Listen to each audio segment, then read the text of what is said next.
ভয় থাকে, সেক্ষেত্রে কিন্তু একটু সময়, দীর্ঘ সময় লাগে। কারো যদি কিডনিতে সিস্ট বা পলিসিস্ট জাতীয় সমস্যা হয়ে কিডনিতে ক্রিয়েটিনিন বেড়ে যায়, তখন তাকে আকুপাঞ্চার ছাড়া গতি থাকে না। দেখা যাচ্ছে ডায়ালিসিস করতেছে, 15-16 ক্রিয়েটিনিন বেড়ে যায়, ডায়ালিসিস দিলে 6-7 আসে, আবার 2 দিন পরে আবার ডায়ালিসিস দেওয়া লাগে।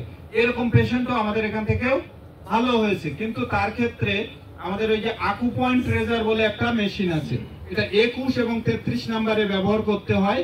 5, 6, 7 এখানকার কিছু পয়েন্ট আছে এবং 6, 7-এও কিছু পয়েন্ট আছে। এই পয়েন্টগুলোতে খুব সুন্দর করে ব্যবহার করতে হয় এবং ব্যবহারের কিছু নিয়ম আছে। 1 মাসের মধ্যে তার সিরাম ক্রিয়েটিনিন 15 থেকে ডায়ালিসিস লাগবে না। ডায়ালিসিস যদি চলতে থাকে তাহলে তো তাকে গ্যাপে গ্যাপে আস্তে আস্তে ডায়ালিসিস কমাবেন। আপনি থেরাপি করতে থাকবেন, থেরাপি করতে থাকলে দেখবেন ওনার ওই যে পানি বের করে, কথা বুঝতে পারছেন? ডায়ালিসিসে আগে বেরোতো 2.5 লিটার, এখন আসে 1 লিটার। ডাক্তার বলবে যে আপনার এখন 3 দিন না 5 দিন পরে দিলে হবে। এরপরে দেখা যাচ্ছে আবার 5 দিন পরে গেলেও 1-1.5 লিটার বেরোচ্ছে, তখন ডাক্তার বলবে 15 দিন পরে দিলে হবে।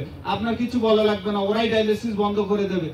বলবে যে না আপনি ভালো হয়ে যাচ্ছেন ডায়ালিসিসে, আপনি বলবেন হ্যাঁ ঠিকই তো, ডায়ালিসিসে ভালো হচ্ছে।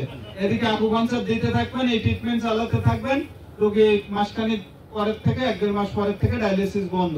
কথা বুঝতে পেরেছেন? রোগীটা ডেভেলপ হয়ে উঠবে।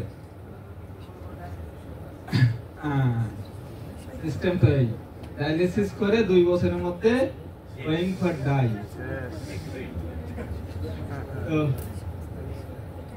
আসলে ডায়ালিসিস করে রেজাল্ট কোন জায়গায় খুব কম ক্ষেত্রে, 99% ক্ষেত্রে রেজাল্টটাই 0, মানে ওই 2 বছর পরেই শেষ, 2-2.5 বছর পরে।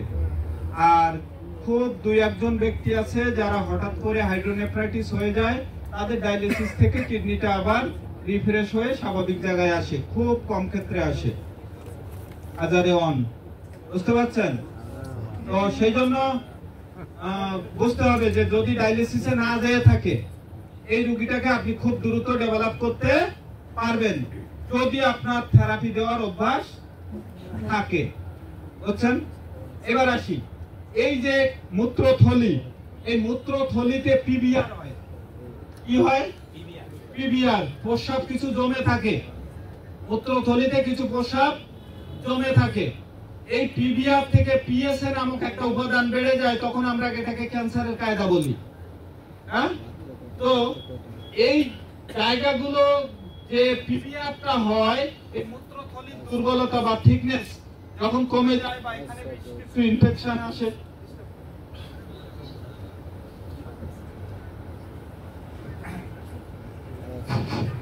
তো যদি এখানে কোনো ডিস্টার্ব করে, তাহলে আমরা সবার আগে কর্ডিসেপস, অ্যান্টিলেপটির সাথে আমরা কর্ডিসেপস ইউজ করব। অ্যান্টিলেপটির সাথে কর্ডিসেপস ইউজ করলে খুব দ্রুত রেজাল্ট আসবে। পুরুষের ক্ষেত্রে এখানে একটা কমন রোগ তৈরি হয়ে দাঁড়িয়েছে, সেটার নাম হলো প্রোস্টেট এনলার্জ। নাম কি? Prostate enlarge. এই প্রোস্টেট এনলার্জ আসলে প্রোস্টেট গ্ল্যান্ড বীর্যমূত্র নিয়ন্ত্রণ করে, এই মূত্রথলির ঠিক নিচেই থাকে। তো পুরুষের ধাতু দুর্বলতা, সহবাস অক্ষমতা, টাইম ডিউরেশন কমে যাওয়া এই প্রোস্টেট গ্ল্যান্ডের উপরে নির্ভর করে। তাহলে এই জায়গাটা ডেভেলপ করার জন্য সবার আগে কর্ডিসেপস আর পেরিকার্ডিয়াম পয়েন্ট, পুরুষের মলদ্বার এবং অন্ডকোষের মাঝখানে একটা পয়েন্ট আছে, এটার নাম হলো পেরিকার্ডিয়াম পয়েন্ট।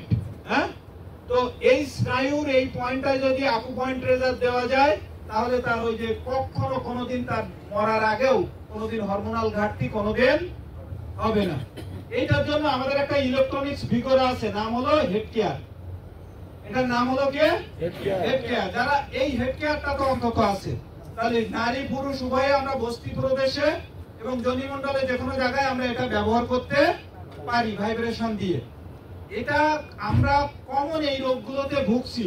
আজকে বিভিন্ন সংসারে অশান্তি হচ্ছে, অনেকে মা সন্তান নিতে পারছে না, অনেকে পিরিয়ডের যন্ত্রণায় ছটফট করছে, তাদের ক্ষেত্রে এই কর্ডিসেপস এবং অন্ততপক্ষে এই হেড কেয়ারটা ব্যবহার করলে আপনারা সুন্দর একটা ভালো রেজাল্ট দিতে পারবেন।